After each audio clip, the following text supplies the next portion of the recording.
अवधूत चिंतन श्री गुरुदेव दत्त श्री स्वामी समर्थ. नमस्कार प्रेमळ भक्तांनो, तुम्ही ज्या चमत्काराची वाट बघत आहात तो चमत्कार आता कोणीही अडवू शकत नाही. तुम्ही ज्या गोष्टींपासून दूर पळत आहात ती गोष्ट तुमच्यापासून नक्कीच दूर होईल. बाळांनो, तुमच्या मनात जी गोष्ट नेहमी दडलेली असते तीच गोष्ट आता तुमच्या जीवनात मोठा चमत्कार घडवणार आहे. तुम्हाला माहीत देखील होणार नाही असा मोठा चमत्कार तुमच्या जीवनात घडेल. मनात असलेली प्रत्येक इच्छा पूर्ण होईल. तुम्ही केलेली प्रत्येक प्रार्थना देवापर्यंत पोहोचेल. बाळांनो, तुम्ही मागत असलेले मागणे नक्की देव पूर्ण करतील. तुम्ही ज्या गोष्टीची वाट बघत आहात ती गोष्ट तुमच्या आयुष्यात लवकरच येईल. सकारात्मक राहा, प्रयत्न करत राहा. ध्येय खूप जवळ आले आहे. ध्येयापासून मागे फिरू नका.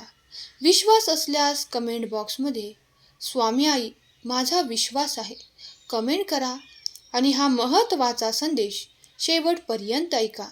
बाळांनो, ज्या वेळेस आपल्याला समजून सांगायला कोणी नसतं, ज्या वेळेस आपल्याला धीर द्यायला कोणी नसतं, ज्या वेळेस आपण एकटे पडलेलो असतो, त्यावेळेस आपले वाईट विचार आपल्याला आपल्या ध्येयापासून लांब करतात. म्हणून बाळांनो, जरी कोणी तुम्हाला समजून सांगणारं नसलं, जरी कोणी तुम्हाला समजून घेणारं नसलं, तरी परमेश्वर आहेत. तुम्हाला मार्गही दाखवतील, तुम्हाला समजूनही घेतील आणि तुम्हाला एकटेसुद्धा पडू देणार नाहीत. म्हणून बाळांनो, मनात जे काही खदखद आहे ती सर्व खदखद फक्त परमेश्वराला सांगा. मनात असलेल्या दुःखाला परमेश्वरासमोर व्यक्त करा. मनात असलेली काळजी परमेश्वराला सांगा. बघा, परमेश्वर तुमचं प्रत्येक दुःख दूर करतील. माणसं फक्त त्रास देण्यासाठी असतात, परंतु परमेश्वर फक्त सुख समृद्धी देण्यासाठीच असतात. म्हणून माणसांवर विश्वास ठेवण्यापेक्षा परमेश्वरावर विश्वास ठेवा. आपले दुःख माणसांना सांगण्यापेक्षा परमेश्वराला सांगा. बघा, तुम्हाला जीवनात कधीच कोणाकडून कुठलीच अपेक्षा उरणार नाही. तुम्ही फक्त भगवंताचा विचार करा आणि त्याच्या भक्तीमध्ये मग्न होऊन जा. आपण इतरत जे विचार करत बसतो त्या विचारांमुळे आपल्या मनाला जखमा होत असतात आणि त्या जखमांवर मीठ चोळण्याचे काम आपल्या जवळचेच व्यक्ती करत असतात. म्हणून कोणावर डोळे झाकून खूप विश्वास ठेवू नका. तिथे तुमचा विश्वासघात 100% होत असतो. बाळांनो, ज्यांनी तुम्हाला फसवलं पुन्हा पुन्हा त्यांच्यावर विश्वास ठेवण्याची चूक करू नका.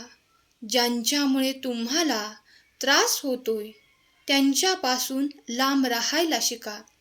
कुठल्याच गोष्टीमध्ये फार काळ अडकून राहू नका, नाहीतर ती गोष्ट तुमच्यापासून दूर गेली की मग तुम्हाला त्याचा त्रास सुरू होतो.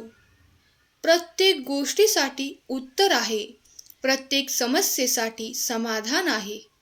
फक्त शोधण्याची गरज आहे, प्रयत्न करण्याची गरज आहे. या जगात कुठलीच अशक्य गोष्ट नाही. या जगात परमेश्वर आहे, तोपर्यंत घाबरण्याची गरज नाही. या जगात जोपर्यंत आपले गुरु, आपले परमेश्वर आपल्या सोबत आहेत, आपली पाठराखण करत आहेत, तोपर्यंत आपल्याला घाबरून जायची गरज नाही, काळजी करायची गरज नाही. परमेश्वराने आपली साथ कधी सोडली नाही आणि इथून पुढे देखील ते कधीच आपली साथ सोडणार नाहीत. विश्वास असल्यास आपले हे भक्तिमय चॅनल सबस्क्राईब करून आजचा हा महत्त्वाचा भक्तिमय संदेश शेवटपर्यंत ऐका. बाळांनो, जीवनात जेव्हा कोणी समजून सांगणारं नसतं तेव्हा परमेश्वरच आपल्याला मार्ग दाखवतात. कारण कोणीतरी जीवनात मार्ग दाखवणारा हवाच. जेव्हा कोणीच मार्ग दाखवणारा नसतो तेव्हा माणूस भटकतो. तेव्हा माणसाला चांगलं काय वाईट काय हे समजत नसतं. जो रस्ता मिळेल तो रस्ता पकडून जीवन जगण्याचं काम सुरू असतं. परंतु ज्या वेळेस आपल्याला खरा मार्ग सापडतो त्यावेळेस आपण धन्य होतो.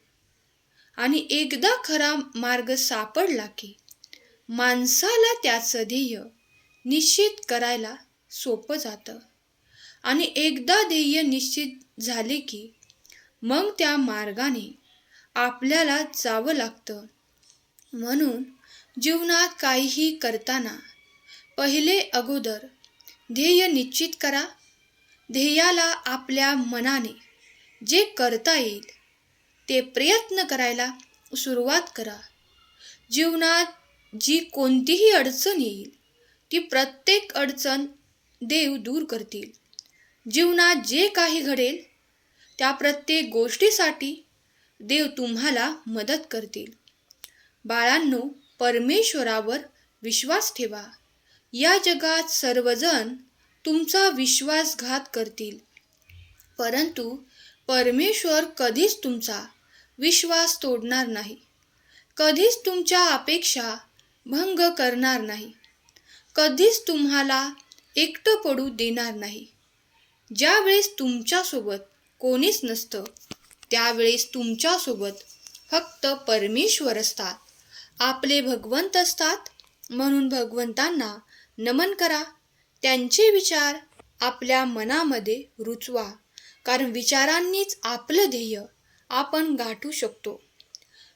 माणूस मळका असावा परंतु त्याचे विचार मळके नसावेत. माणूस गरीब असावा परंतु त्याचे विचार गरीब नसावेत.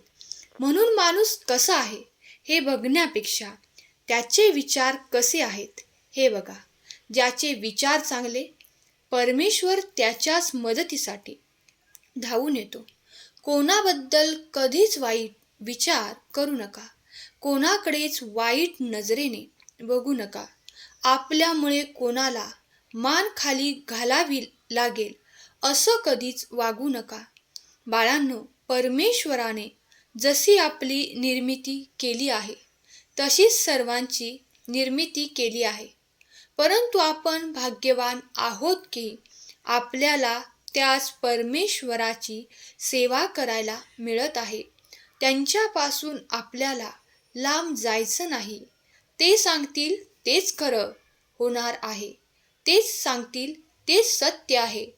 म्हणून परमेश्वरापासून लांब पळू नका. परमेश्वराच्या प्रेमापासून दूर जाऊ नका. परमेश्वर सांगतात त्याच दिशेने जा. परमेश्वर सांगतात तेच करा. तसेच वागा. तुम्हाला आयुष्यात कधीच काही कमी पडणार नाही. बाळांनो, ज्या दिवशी आपल्याला परमेश्वर स्वतः दर्शन देतील त्या दिवशी आपण धन्य होऊन जाऊ. ज्या दिवशी परमेश्वर स्वतः आपल्या मदतीसाठी हात देतील त्यावेळेस आपले भाग्य उजळून जाईल. देवाचे दर्शन घडणे म्हणजे साधी गोष्ट नाही. देवाचा अनुभव येणे म्हणजे साधी गोष्ट नाही. प्रत्येक गोष्टीमागे काही ना काही सत्य जोडलं गेलं आहे. प्रत्येक गोष्टीमागे काहीतरी कारण आहे. आणि यामुळेच आपण या ब्रह्मांड नायकाच्या जीवनामध्ये प्रवेश करत आहोत. ब्रह्मांड नायक आपल्या सोबतीला आहेत. आपण त्यांच्या मार्गाकडे मार्गक्रमण करत आहोत. त्यांच्याकडे जात आहोत. त्यांची सेवा करण्याची संधी आपण घेत आहोत. म्हणून स्वतःला नशीबवान समजा. आपण कोणापेक्षा कमी नाही. आपल्याला जी सेवा करायला मिळते ती सेवा भल्या भल्यांच्या नशिबातही नाही. म्हणून कधीच वाईट वागू नका. वाईट विचार करू नका. जे होणार आहे ते सर्व चांगलं होणार आहे. चांगल्यासाठीच होणार आहे. आपल्या आयुष्यात एक नवीन उजेड आता येणार आहे आणि तोच उजेड आपल्या भविष्याच्या दिशेने आपल्याला घेऊन जाणार आहे. आजचा सुंदर संदेश आवडला असेल तर संदेशाला लाईक करा आणि असेच नवनवीन संदेश ऐकण्यासाठी भक्तिमय चॅनलला सबस्क्राईब करा. स्वामी तुम्हा सर्वांच्या सर्व चांगल्या इच्छा पूर्ण करोत. तुम्हाला सुखात, आनंदात, ऐश्वर्यात ठेवूत ही स्वामी माऊली चरणी प्रार्थना. केलेली सेवा स्वामींचरणी अर्पण करते. आजचा संदेश शेवटपर्यंत ऐकल्याबद्दल धन्यवाद. श्री स्वामी समर्थ. जय जय स्वामी समर्थ. श्री गुरुदेव दत्त.